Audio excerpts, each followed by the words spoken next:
BC just beat Calgary by double digits. You got an Edmonton defense who played okay, but not that great, going up against the best quarterback performance of the week, I think for sure, percentage-wise, there's no question. Zach Claris played well, but the performance we saw at a VA is the best of the week. He's right up there. I mean, his stats are right up there, top of the league.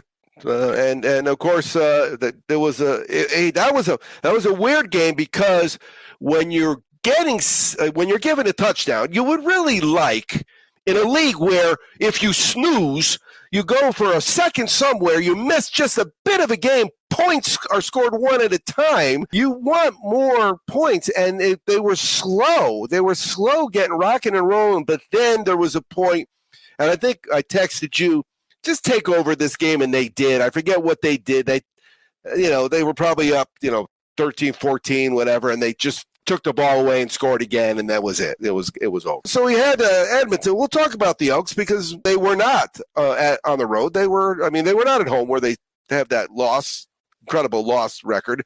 They were on the road. What do we learn about them? Well, now they have a quarterback controversy, and it's not really a controversy. They just don't have a quarterback. And I said I was going to call these teams out. They're not getting productivity from the quarterback position. They're attempting to bring a second one in.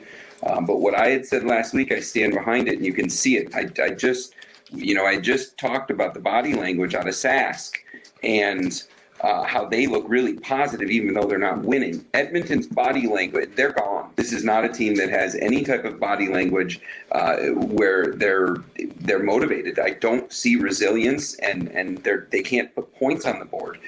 They had an encouraging performance in week 1, and in week 2, they were elking. Well, that's funny about that is when we do the data throughout the season, one of the things we'll have are the quarterback rankings, and that's what will happen. Right about the 6th and 7th, you'll see two guys back-to-back from the same team because they're taking each other's reps, and this is sorted by total yards, so their yards are half, and it becomes a whole, if you got two quarterbacks, you got no quarterbacks, All right, this was Toronto 32, Hamilton 14. Look at this game. I'm a creature of my rules. And with the prime time in the NFL, the NFC East, in general, I do not like to bet on teams on the opening game coming off of a championship. And then when you add to this picture, Hamilton had a really bad first half and then made a run at a comeback, and they did hang some points on Winnipeg. So in this game, I am going to take Hamilton, and I'm going to take the points. All right, so what happened there was Toronto just better than we thought they were going to be, or were you 100%? Because it works in the NFL. I know for a fact. I want to say it's the first 4 games that if your record betting against the Super Bowl winning team against the spread, the first 4 games, you do really, really well. What that clip didn't show, we never thought that Toronto wasn't a great team. I liked Hamilton better in that spot. So what we learned about both of these teams last week, we'll start with Hamilton.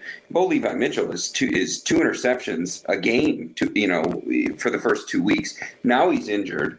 And so what we don't know anything about Hamilton. We know that they don't really have a great wide receiving core, and their defense, we don't really have enough of a sample size to really decide. Because they were one, Wes. They are one of those teams that has 2 quarterbacks on the list.